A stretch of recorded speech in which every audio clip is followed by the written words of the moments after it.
Mayong gabi kaninyong tanan diha nga nagatanaw sa inyong mga puloy-anan. I bring you greetings from Central Philippine Union Conference. Ang atong Administrator, Pastor Agapito Catani, atong Presidente, atong Executive Secretary, Pastor Barlizo, and of course, ang atong Treasurer, Sir Genito Zuniga, and all the directors and staff of our Union Office is bringing our greetings to all of you. O kung asa man mo karong panahona, sa inyong mga puloy-anan, kung asa mo, I hope nga maayo ang inyong kahimtang. No? So, kamusta mo diha tanang mga kaigsuunan? Gusto sad nako nga pangumustahon ang atong mga care groups. Throughout the Union Territory here in Central Philippines, we have more than 4,000 care groups. And because of the situation that we are having right now, tingali ang uban nato naghimo na o mga bag-o nga care groups. Tingaling uban tungod sa dili makagawas sa ilang mga balay because we are advised to stay home. Tingaling uban wala na nag-function ang ubang care group. But I truly believe na because of the situation, because of the crisis that we are facing right now, daghan pang mga na-organize nga mga grupo. It might be a group of your family members and siguro with your family and your friends around, ang inyong mga neighbor, o siguro kamo lang pipila ka buok diha sa inyong kwarto o sa inyong mga puloy-anan. So daghan tag mga grupo na karon o gusto nako nga i-welcome o encourage mo to stay tuned and to always view and be a part of this series this whole week. Gusto nako pangamustahon ang tanan-tanan sa atong territory, sa Romblon Adventist Mission, ang atong mga care groups diha. Kamusta na mo mga higala mga kaigsunan?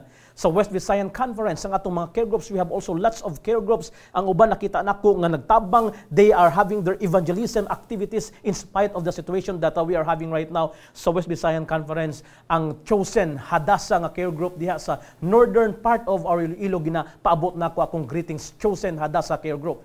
Sa Negros Occidental Conference, kamusta ang atong mga care groups diha mga kaigsunan? Mga pastors, gusto na mo nga pangamustahon mo diha, and I bring you greetings also sa Negros Oriental Siquijor Mission. Sa atong mga care groups diha, daghan tag mga care groups nga napang-organize. We have the Adventist Cares, no? Adventist Cares nga care group diha sa Tubtubon, Sibulan, nga karon nagatan-aw. I would like to greet you. Kamusta mo diha? I hope nga magpasunod mo sa atong series, sa atong pagtuon this whole week. Ang atong mga care groups diha sa isla sa Siquijor, we have Old and New Testament care groups, Amethyst care groups, ang Rose of Sharon nga care groups nga sa Siquijor nga nagatan-aw karon. Kamusta mo diha? I hope nga magpadayon mo sa pagtan-aw sa atong program because this is for our care groups. Sa Central Visayan Conference, akong ginakamusta ang atong mga care groups dinhi sa isla sa Cebu Province, Bohol Province, and Masbate Province. Ang atong Adventist Academy Cebu, nga ang atong International Church din nga doon na sa gipang-organize nga care group, Eden, Hebron, Zion, Bethany, New Jerusalem, Nazareth, Ephesus, and Galilee care groups. Kamusta mo? I hope nga magtan-aw sad mo, magpasunod sa ato nga series for this whole week. Sa East Visayan Conference, ang atong mga care groups din nga daghan kaayo nga naghimog evangelism last February, og naghimo og mga district-wide care group harvest celebration. Akong ginadala ang pangamusta sa atong mga care groups niya ng Dapita. Og sa atong Samar Adventist Mission sa atong mga care groups din sa Maulong Care Group, nga kini nga grupo doon na sila worship 6 to 7 p.m. daily. So akong ginadala ang pagpangamusta sa inyo sa Maulong Care Group.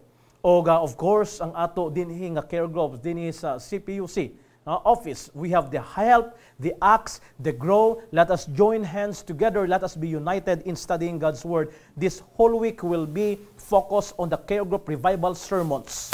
And of course, ang atong mga care group nga dunay mga nagatan-aw sa ato nga gusto nila mo pasunod sa atong series. Now, ay gusto na ko i-mention din, we have the Oxford Care Group nga diha sa Luzon, and we have this Chosen Vessel Group diha sa Korea nga mga missionaries nato, Chosen Vessel Group. And of course, kining daghan kayong mga membro nga SDA Online Worship Group. Gusto sad nako kamo kamustahon SDA Online Worship Group. So, I hope nga magapadayon ta sa tuon maghiliusa atong mga care group. in this time of crisis, we need care group so that we can have a group of friends that can help us, can inspire us, that can encourage us kung kita magaluya. So do encourage your care groups to make use of this technology to continue connecting with their care group members in times of this crisis. Kung dili ta maka-meet face-to-face sa atong mga membro, we can have this what we call digital care groups nga pinaagi sa online and sa atong mga application o sa atong internet.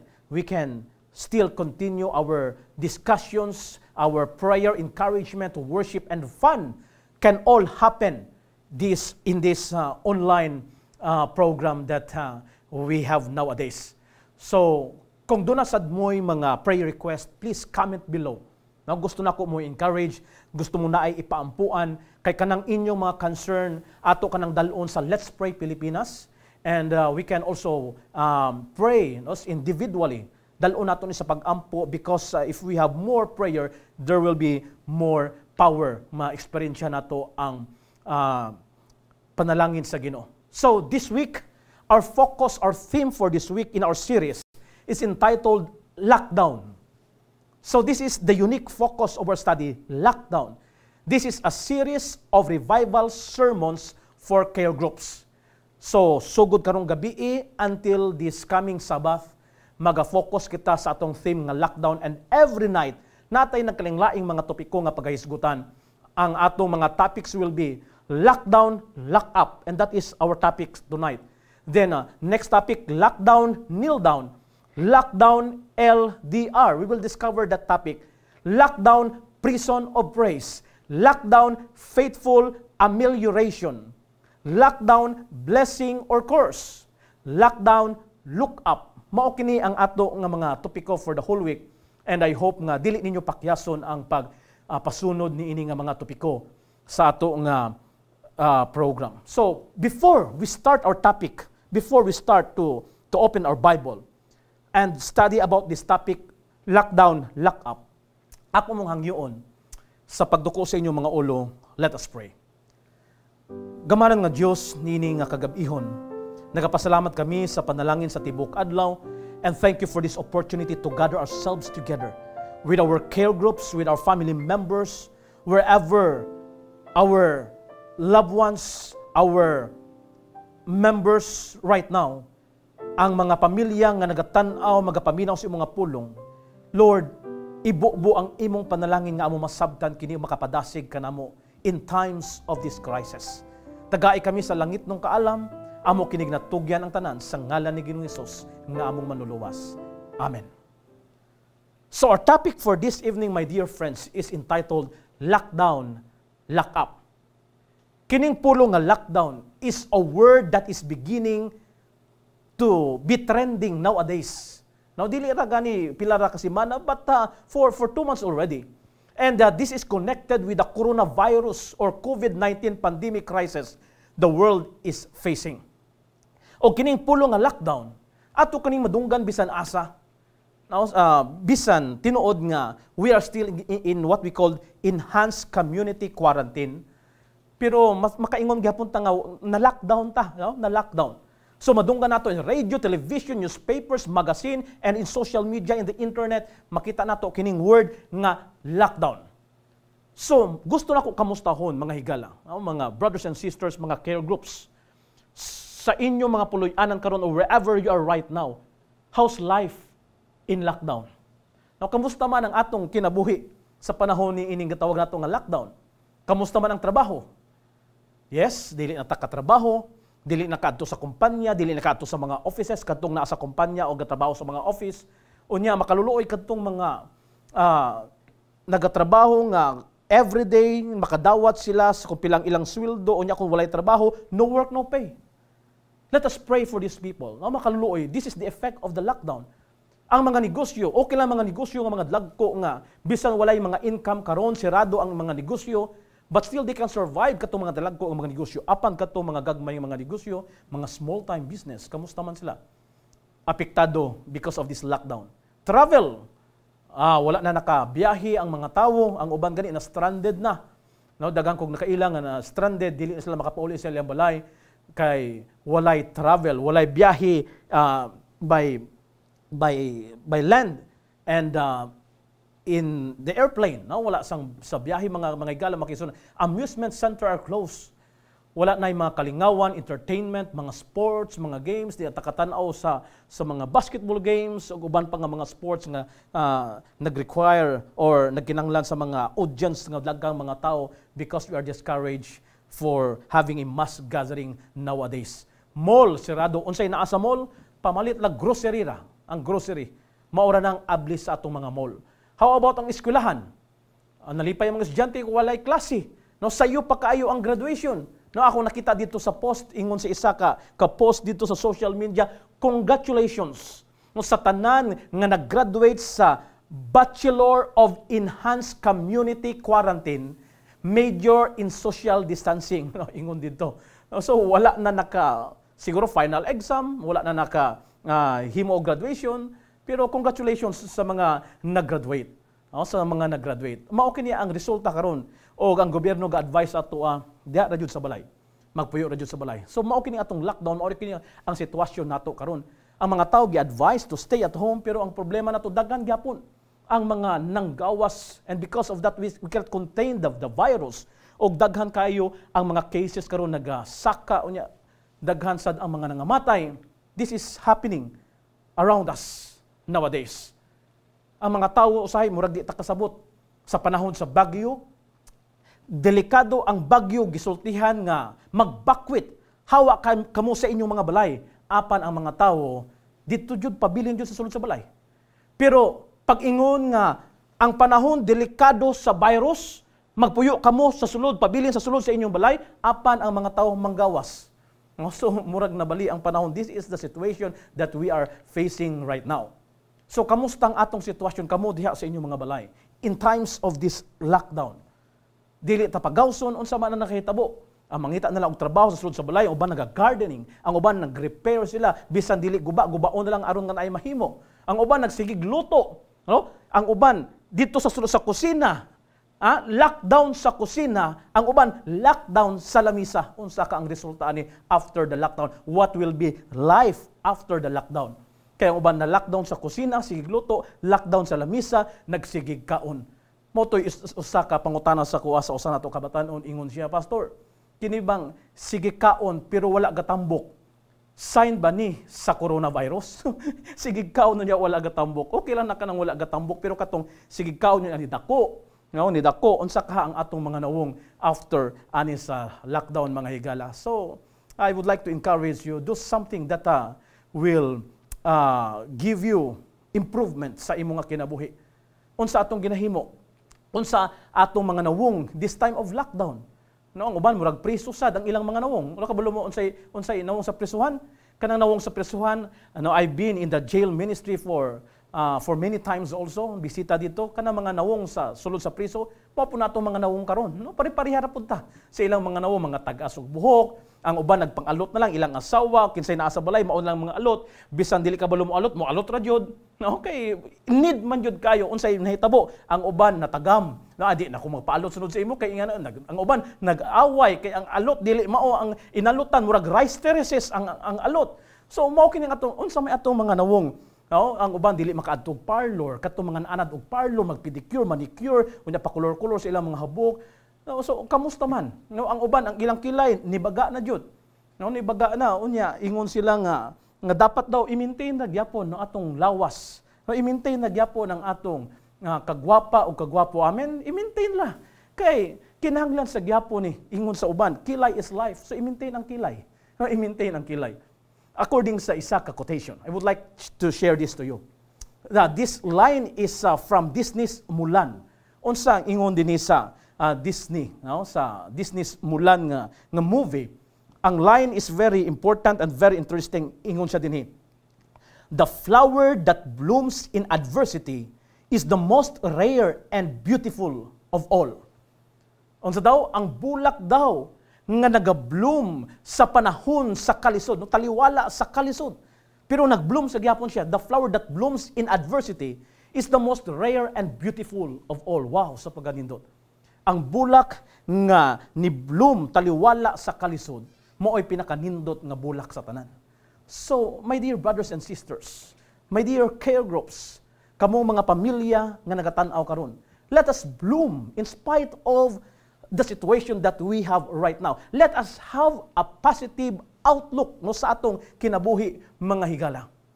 However, it is important to practice not just staying physically healthy, but also mentally, and most of all, let us be healthy spiritually. Amen? So, kining atong ginahimo karon nga programa, this is for our spiritual enrichment.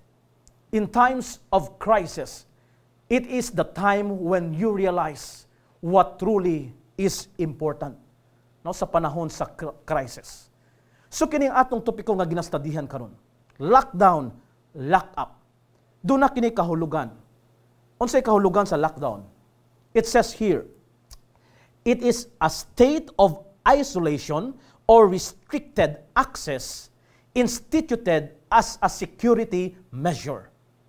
So, pag-isolate, no? Mao kining pag-isolate, mao kining lockdown. How about ang lock-up? Ang kahulugan sa lock-up, ang meaning sa lock-up mao kini, shut and secure a building by fastening its doors with locks. So, kanang mangpadlak ka, manglaka sa imong piltahan, mao kana ang lock-up. Now, nasabta nato, ang lockdown mao kana pag-isolate nato for security measures. Unya, ang lock-up, mao ka ng pagpamadlak nato, pagpangsira nato sa mga portahan, sa mga bintana. Ang pangutana, kamusta man ang atong sitwasyon karon? Yes, maybe we are in the lockdown, but we are not locked up, di ba? Mao ka na karon, kay makagawas mo sa atong balay, ang uban nga naay mga backyard diha, o naay mga garden diha, so haya-hay ra kaayo. So wala kita ginpadlakan. Lockdown, lock up. Now, this evening, my dear brothers and sisters, mga care groups, I would like to share to you a care group in the Bible. Tun-an nato ang balaang kasulatan. Ang care group nga they are in a lockdown and they are locked up. Unsa kini nga care group? They are in a lockdown and they are locked up. Abri ninyong balaang kasulatan in John chapter 20 verses 19 to 20. John chapter 20 verses 19 to 20. Nagaingon dinhi ang story sa lockdown, lock up nga care group. Unsa ingon dinhi? On the evening of the first day of the week, when the disciples were together with the doors locked for fear of the Jewish leaders, Jesus came and stood among them and said, "Peace be with you." After he said this, he showed them his hands and side. The disciples were overjoyed when they saw the Lord. Kini nga bersikulo makigsuna, nagaingon kanato, nga kining mga disipulo, nagsulod sila sa usa ka kwarto, o nanirado. Ingon din on the first day of the week, the disciples were together. They gathered themselves together with the doors locked. Kining mga disipulo, mao kini ang membro sa care groups ni Ginoong Hesus. Jesus was their care group leader, and the disciples are the care group members. Apan kini nga istorya makison the background of this, si Ginoong Hesus namatay, gilansang sa cross, unya tuwa dito sa lubnganan. Unya sa diha nga tuwa sa lubnganan, kining mga disipulo nangahadlok sila. That's why they lock themselves. They are in a lockdown and they are locked up. Nanirado, sirado ang pultahan. Apan ang storya makigsunan nagaingon kanato, but Jesus was there. Came and stood among them. Unya unsay giingon ni Jesus ila, peace be with you. Nagpakita si Ginoong Hesus.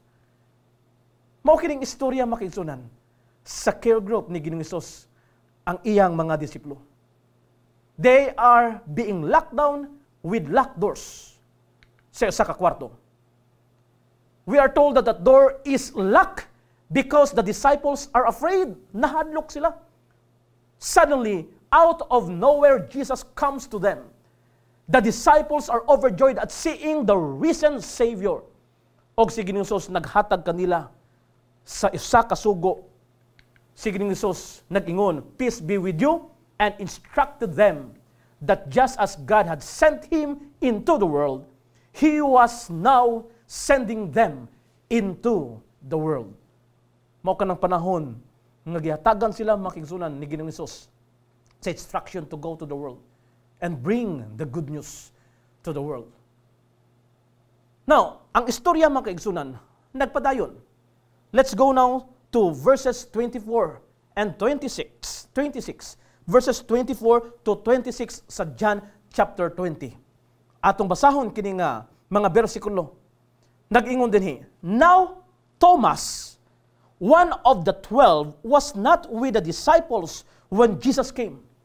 Si Tomas mga higala, wala di ay nakauban sa mga disipulo didto sa kwarto sa pagpakita ni Ginoong Hesus. Wala siya dito sa pagka-lockdown, pagka-lock up sa mga disipulo. So the other disciples told him, "We have seen the Lord."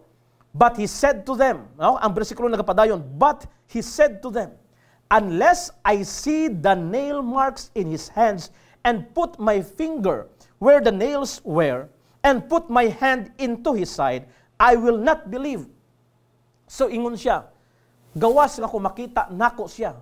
Makita nako ang mga marka sa mga lansang sa iyang mga kamot. Dili ko mutuo kung di nako siya makita. Now, kini man ko si Tomas. Sometimes, we are just like Thomas. Usahay murag pareha ta kay Tomas. Ngang atong prinsipyo sa kinabuhi is to see, is to believe. Nga gusto ta nga makakita sa mga panalangin sa Ginoo, unya mutuo ta. So it's just like saying, "Lord, pakitaas ako sa imong panalangin. Lord, pakitaas ako sa imong mga milagro. Lord, pakitaas ako sa imong providence. Then I will believe that you are alive, that you are a real God. Then I will believe, I will worship you if I can see these things." Murag pareha kay Tomas. But I would like to tell you, my dear brothers and sisters, that in our Christian life, the principle is the other way around. It's not to see, is to believe. But the principle is to believe is to see. Amen? Ang prinsipyo mao kini, kung kita mutuo, makakita ta. In other words, if we believe in Jesus Christ, if we believe in His promises, then we can see His providence. If we believe in Him, then we can see the miracles that is happening around us. If we believe in Him, then He will provide us with our daily needs. It's not to see is to believe, but it is to believe is to see. Hinaot nga dili kita pareha kang Tomas. Gusto si Tomas mga higala nga makakita usa unya mutuo siya. Unsa sulod ni hitabo sa katapusan sa mao mga bersikulo nagaingon diha, a week later. Nagaingon dinhi a week later. Nagaingon dinhi sa katapusan nga mga bersikulo sa John 20 verses 24 to 26. A week later, his disciples were in the house again, and Thomas was with them. Ang mga disipulo, dito na po sa usa ka balay, o dito na si Tomas. Though the doors were locked, Jesus came and stood among them and said, "Peace be with you." Dito ang mga disipulo makisunan, ang care group ni Ginoong Hesus, dito makisunan ang mga membro sa iyang care group, mga disipulo dito, kauban na ni Tomas for the second time around. Dito sa sabalay, and they are in lockdown and locked up. Dito sila for the second time around. Lockdown. Unya, nanirado sa ilang mga plutahan, sa ilang mga bintana, apan unsay nahitabo. For the second time around also, for the second time, Jesus came and stood among them and said, "Peace be with you." Si Ginoong Hesus nagpakita kanila. Jesus immediately strikes up a conversation with Thomas. And Thomas believes. Nining taknaa ni tuo na si Tomas mga higala makigsunan. So kadua ka bisis nga ang mga disipulo, the members of the care group of Jesus was in lockdown and locked up. And 2 times also, Jesus showed Himself to them. Nagpakita si Ginoong Hesus. Mga higugma ko makigsunan, brothers and sisters in Christ, the disciples were living lives behind locked doors. Ang mga disipulo, the members of the care group of Jesus, nagkinabuhi sila sa sirado ng mga pultahan na nago sa sulod. Mao kini ang ilang sitwasyon. Now, what do you suppose the cause of the locked doors in the disciples' lives? Unsa kaha ang rason ngano nagapanirado ang mga disipulo? Gisiradahan nilang ilang kinabuhi. We are told that the disciples were afraid of the Jews. They had seen what the hatred of the Jews did to Jesus. They have witnessed the crucifixion of Jesus. They know how Jesus was hated by the Jews at the time. And they are afraid that these Jews will also do what they did to Jesus. That's why they are greatly afraid. So they are in lockdown and lock up inside the house. Usahay tungod sa mga kahadlok, mga kaigsunan. Mao kini ang mahitabo. Manago na lang ta sa atong mga kwarto. The disciples were not the last people who tried to live their lives from behind locked doors. Mga hinigugma, mga kaigsunan, ang mga disipulo, the members of the care groups of Jesus, dili maoy katapusan nga grupo nga nagpanirado sa ilang mga pultahan. Many of us have locked doors. Daghan kanato, doon na tayo mga sirado nga mga pultahan. They may not be the physical doors, but still, we have allowed our lives to be placed under lockdown and lock up, mga hinigugma kung makigsunod. We put up barriers. We wear masks. We are just as imprisoned as someone in lockdown and lock up. Tingali sa atong kinabuhi, doon na tayo mga sirado nga pultahan. Nga nahadlok ta, nga nagtago ta, nga di ta gusto mag-abli sa mga tao nga naa sa gawas. My question for all of us this evening, what are some of the causes of locked doors in our lives? Unsay mga rason, unsay mga hinungdan sa mga sirado nga pultahan sa atong kinabuhi? Number one, some of the causes of locked doors in our lives, we have this because we are locked up in fear. Kita nasirado sa kahadlok. We are afraid to lose someone. Maybe we are afraid or fearful to lose our job. That's why, bisan unsa na lang mahitabo, bisan usahay ato nang mabayaan ang atong pag-alagad sa Ginoo, just to keep our job. Tingali, we are afraid of our partner in life, our husband, or sa mga asawa, we are afraid of our wives. Or maybe we are afraid that we will lose our career.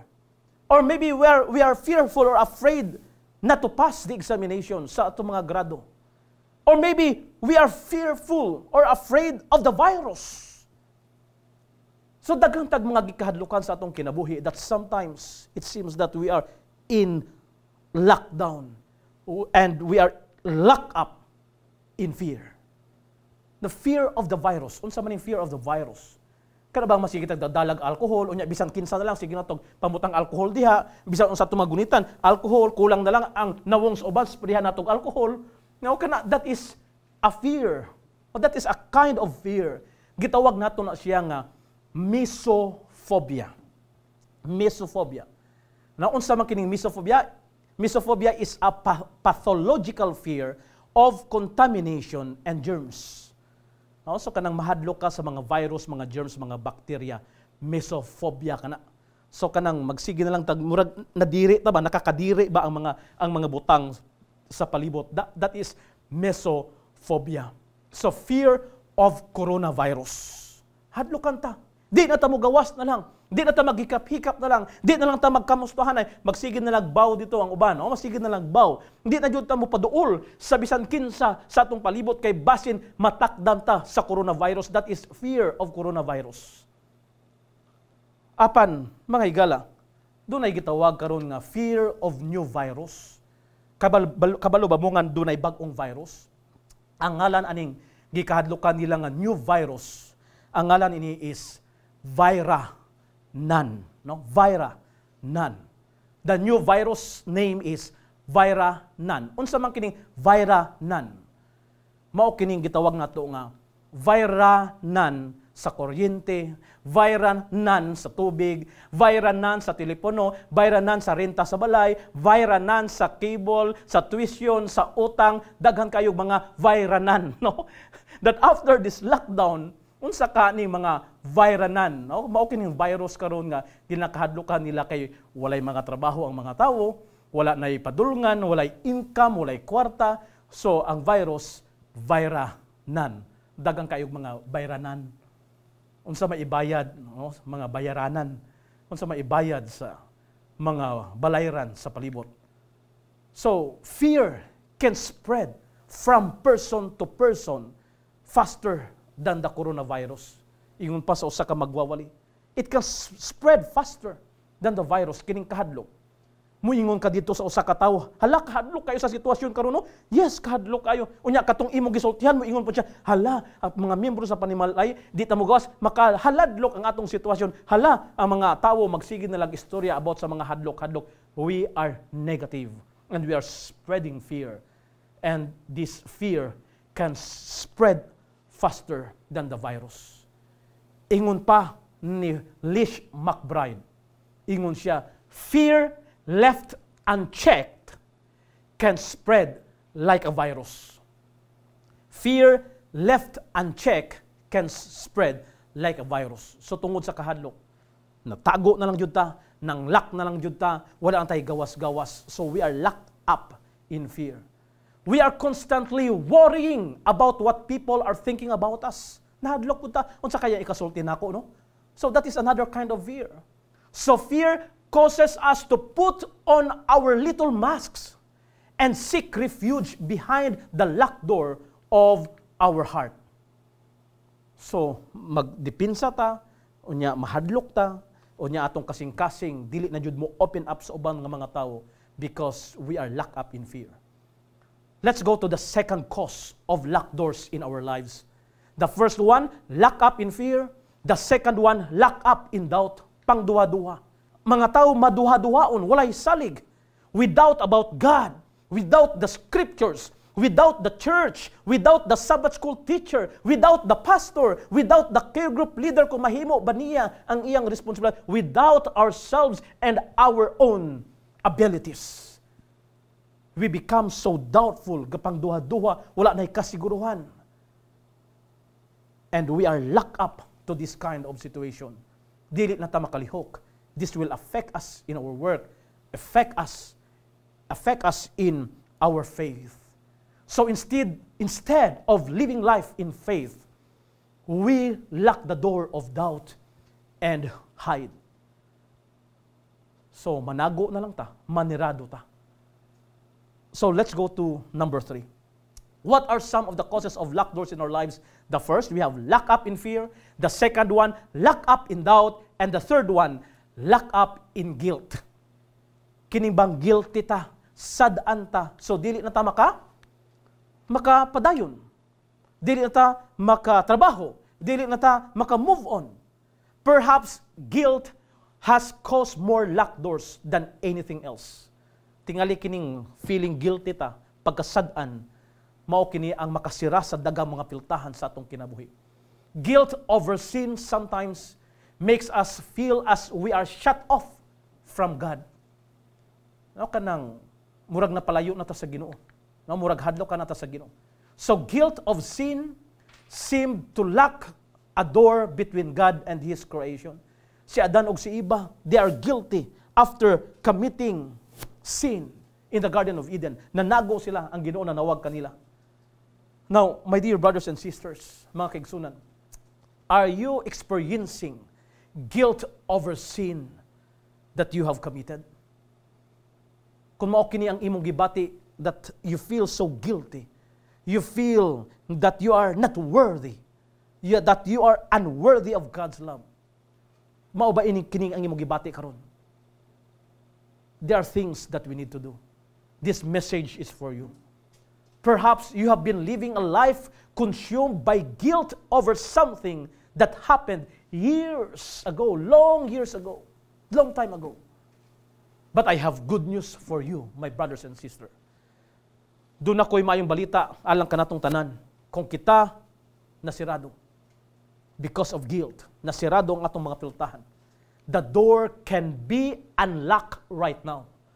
Confess that sin to God and put it behind you. God can unlock the doors of guilt. Isulti, isugid ka na sa Ginoo, pangayoig pasaylo, and Jesus can forgive you, and you can have the peace that you need. Let's go to number 4, second to the last. Some causes of locked doors in our lives. We have lock up in fear, lock up in doubt, lock up in guilt. Number 4, lock up in grudge. Lock up in grudge. So, doon na kay pagdumot. Perhaps we are suffering from guilt about our relationship with someone else. Wala maayong relasyon. Perhaps unforgiveness with a co-worker or family member or someone else has caused us the locked door in our life. Doon na tayo, dili maayong pagbati sa membro sa atong panimalay, tingali kauban nato sa trabaho, tingali sa atong silingan, igala, o sa atong karelasyon, o mao kining hinungdan nga kanunay ta nagapanirado sa ato nga kinabuhi. Now, remember the story of Jacob and Esau. Jacob took advantage of hunger and the youthful experience of his brother to take his brother's birthright. Nakahinumdum mo sa iyang istorya ni Jacob and Esau. When Jacob tricks his father into giving him Esau's blessing, Jacob runs for his life. So sa tibok niyang kinabuhi, kinigidala-dala ni Jacob ang guilt of what? Of cheating or pagkuha sa panulundon sa iyang igsoon. Jacob feels guilty because he knows he needs the forgiveness of his brother. It is not until years later that these two brothers are reconciled. So pila ka tuig nilabay hangtod nga sa diha nga sila, because of God's help, because of God's protection, of God's guidance, they were reconciled. And that is the only time nga unsaman maayo na ang pagbati ni Jacob, nga murag na hawasan siya sa iyang dugay na nga dili maayong pagbati sa iyang igsuon because he has grudge and he is guilty and he is locked up into this kind of feeling. My dear brothers and sisters, is there a locked door in our life because we know we have done something wrong to another person? Is there someone we have been holding a grudge against? Is there someone we need to forgive? Karon ang panahon, mga higala, in this time of crisis, in this time of pandemic, this is a wake-up call from God. This is the time that we need to reconcile so that we will be peaceful in our lives. Katapusan nga tingali nga cause of locked doors in our lives. Katapusan. Number 5, lock up in hurt. Kita nagsirado sa kasakit. So nagdumuta kay nasakitan ta. Perhaps someone has done something to us that makes us withdraw into ourselves and lock the door. Tingali dunay nahimo ang usa ka tawo sa atong kinabuhi. Nga nitalikod na ta, unya nanirado na lang sa atong pultahan. Unya wala na naka-move on. Unya wala na nangabli sa iyang pultahan for a long time. We do not want to allow anyone, and we don't want to allow anyone to come in, and we don't want also to go out. So we are locked down and locked up because of this hurt. Maybe hurt of a death. No, sa kamatayon, sa kanimo kay hinigugma sa kinabuhi. Maybe because of a broken promise. Maybe because of unsuccessful marriage. Or maybe you're hurt because of the comments or the words of someone. Kini mga pulong sa ato mga baba nga nakasakit. So nasakitan ka. That's why you are now locked down and locked up in hurt. Now, my dear brothers and sisters, all of these can lock doors in our relationships. Some of us are experiencing a deep-seated pain that we do not want anyone to come near to us. But there is good news in this story for you tonight.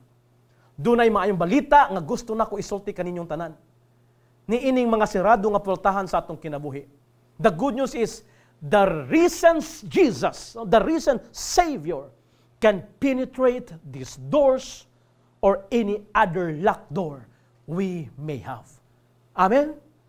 The risen Jesus can penetrate any doors, any locked doors that we have. No door is too big or any problem too great that Jesus cannot handle. Unsa man ang atong mga eksperyensya sa atong kinabuhi nga nagpasirado kanato. Moses was locked down and locked up in the desert, but God opened the door. Paul and Silas were locked down and locked up in prison, but God opened the door. The nation of Israel was locked down and locked up in the wilderness for 40 years, but God opened the door. Israel was locked down and locked up between the Red Sea and the army of Pharaoh, but God opened the door. We could be locked down and locked up in sin, my dear brothers and sisters, but God can open the door and we can have the peace that we need. Going back to the story of the disciples, kining mga care group members ni Ginoong Hesus, nanirado sila for 2 times. 2 times sa ilang kinabuhi, nanirado sila because they're afraid. Apan unsay nahitabo? Nagpakita si Ginoong Hesus. He did not make the disciples unlock the door before He came. We do not have to be perfect, my dear friend. We do not have to get rid of certain things on our own so that the Lord will help us. Dili kinahanglan nga kita ma-exert sa atong kaugalingon nga mga kusog because God can do it all for us. Sa istorya, He did not criticize them. Ang Ginoo, si Jesus, wala nagsaway sa ilaha. Wala si Ginoong Hesus na ingon, nganong nanirado man mo? Wala si Ginoong Hesus na ingon, nganong naaman mo din natapok-tapok, kunya, siradong bintana, sirado ang pultan, naunsa man mo? He did not criticize them. He accepted them the way they are. Now, notice the message He had for them sa mao nga story. Each time, He said, peace be with you. Peace be with you. Sa diha nga nagpakita siya, every time nga nagpakita siya, ingon siya, peace be with you. My dear brothers and sisters in Christ, mga hinigugmang makigsunan, this is what Jesus is saying to us tonight. I am here with you. Let us unlock the doors of your circumstance and go out together and enjoy the beauty of life. Mo kining ginaingon ni Ginoong Hesus sa atong kinabuhi, mga hinigugmang makigsunan. Jesus will always be there for us. Even though we are in lockdown and in lockup. Hinaut imong pasudlon si Ginoong Hesus sa imong kinabuhi karon. He is just standing at the door. Nagatuktok sa pultahan sa atong makasing-kasing. All we need to do is to allow Him to handle our burdens and allow Him to enter in our lives. We are in lockdown and in lockup, but God can open the door. Let us pray. Gamanan nga Diyos, salamat sa imong mensahe karon. Nining una namong topiko nga ginatun-an. Nining series of revival sermons. O Diyos, hinaot kini nga mensahe magapabilin sa among kasing-kasing. Nga bisan unsa nga pultahan nga among gisiradan sa among kinabuhi. You're always willing to help us to unlock the door and to go out and be a blessing to other people. Kung unsa man kining mga hinungdan sa pagkasirado sa among kinabuhi, pagkasirado sa among mga pultahan, Ginoo tabangi kami. Amo kang giimbitar sa pagsulod. Amo kang giinbitar sa pagdumala sa among kinabuhi. Pasayloa kami sa tanan namong kalapasan. Aron ikaw, O Diyos, magaingon ka namo. Peace be with you.